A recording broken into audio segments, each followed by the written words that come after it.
안녕하세요. 건강 스토리텔러 정화입니다.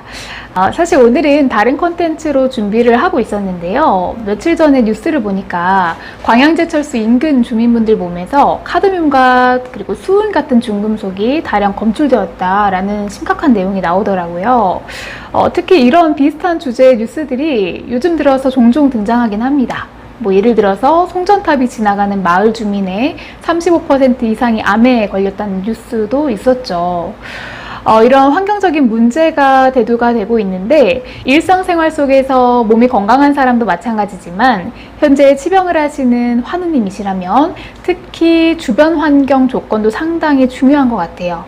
그래서 이런 사례들을 몇 가지 좀 소개를 해드리고 그 외에도 우리가 평상시에 몰랐던 좀 알아야 할 부분들을 좀 짚어서 안내해드리도록 하겠습니다. 네, 여러분들은 거주하는 집 고르실 때 어떤 조건을 보고 들어가시나요?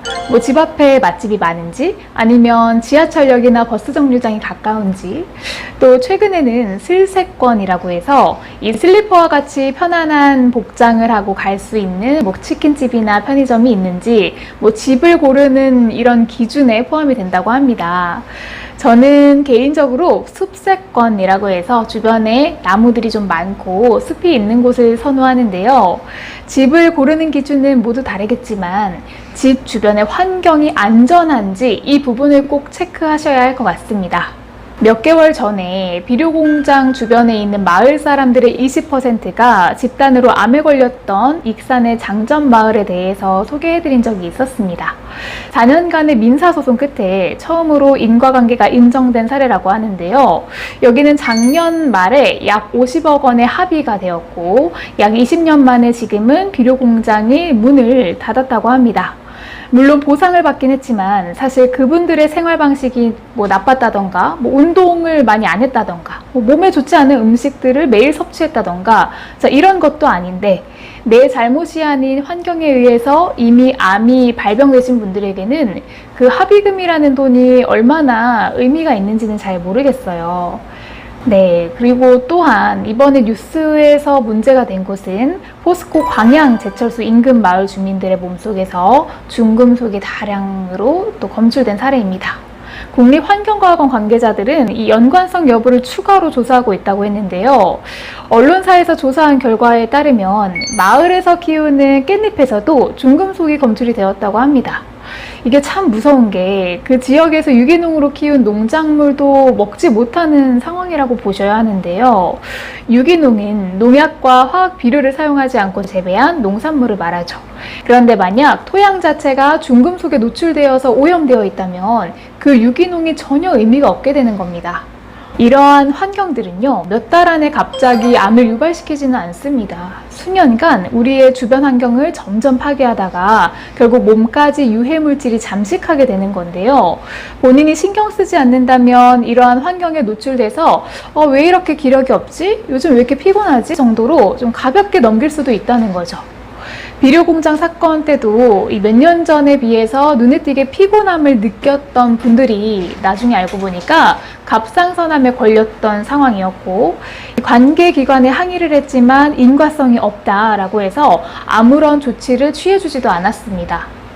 네, 최근에는요, 이 치병을 하기 위해서 혹은 도시의 여유 없는 삶에 좀 지쳐서 공기 좋고 물 맑은 산 깊은 곳이나 전원주택을 찾으시는 분들이 많아지셨습니다. 그런데 혹시 주변에 송전탑이 있는지 없는지 좀 살펴보셔야 할 필요가 있을 것 같아요. 충남 서산에서는 송정탑이 지나가는 마을이 있는데 마을 인구의 35%가 암에 걸렸던 사례가 있습니다. 마을 주민의 3분의 1 이상이 암에 걸렸던 사건인데요. 송전탑은 고압의 전기를 전달하는 역할을 하죠. 그렇다 보니까 우리가 상상하기도 힘들 정도로 전자파가 발생을 하는데 그 수준이 어느 정도인지 봤더니 실제로 기자들이 형광등을 들고 송전탑 밑에 가서 서 있었더니요. 전선을 연결도 하지 않은 형광등에 불이 들어올 정도입니다. 엄청나죠? 그래서 10년 전만 해도 관련 의료 전문가들은 전자파는 인체에 직접적인 영향을 미치지 않는다. 전자파로 암을 발병시키는 건 백혈병이 유일하다. 혹은 또 해외에서도 그런 사례는 없다라고 입을 모으다가 최근 들어서 전자파가 인체에 어떤 영향을 끼치는지에 대한 연구가 작년부터 시작이 되었다고 합니다. 사실 좀 황당한 느낌도 있는 것 같아요. 암 발병과는 아무런 연관이 없다라고 의사들도 호언장담을 할 때랑은 달리 그 유해성에 대해서 연구를 한다는 건 아무것도 모르고 관련자들의 말만 믿고 있던 이 일반인으로서는 참 억울한 일일 수도 있을 것 같아요. 주파수가 높고 강한 세기의 전자파에 노출이 되었을 때 세포를 파괴하고 신체 조직의 기능에 영향을 미친다라는 내용이 국립전파연구원의 결과도 있고요. 또 영국 BBC에서도 심도 있게 다룬 적이 있습니다. 그래서 여러분들도 좀 이 내용을 너무 가볍게만 생각하지 않으셨으면 좋겠습니다. 이런 경우도 있죠. 병원에 가시면 엑스레이 찍잖아요. 우리는 전자파와 방사선에 노출도 되고 또 피복이 되는데 병원에 가면 이런 걸 정말 가볍게 여기면서 뭐 이 정도 노출량으로는 절대 그런 일이 없다라고 말을 듣기도 하고, 그래서 태어나기까지 정말 수차례 촬영을 하게 되는 경우가 있습니다. 그래서 이 영상을 보신 분들은 내 몸에 행해지는 의료 행위를 합리적으로 의심하고 선택하실 필요가 있다는 점도 말씀드리고 싶어요. 사실 송전탑의 경우에는요, 전압에 따라서 안전거리가 존재를 합니다. 그 거리가 최대 300m까지라고 규정은 되어 있습니다만, 그래도 만약에 송전탑이 있다면 일단 그곳은 피하시는 것이 건강 유지와 치병을 하시는데 조금 현명한 선택이 아닐까 생각이 들고요. 우리가 스트레스를 받지 않고 몸에 좋다는 것을 먹고 또 활기찬 운동을 하는 것도 정말 중요하긴 하죠. 그런데 건강이라는 것은 복합적인 행위의 결과물이고, 환경이라고 하는 것은 당장 몸의 어떤 현상으로 막 발견되지는 않아요. 그래서 더욱더 세심하게 챙겨보실 필요가 분명히 있습니다. 우리 모두 깨끗하고 안전한 곳에서 살 의무가 있습니다. 오늘도 작은 실천으로 치유 환경을 안전하게 조성하셔서 건강하고 행복한 날 보내셨으면 좋겠습니다. 오늘도 시청해주셔서 감사합니다.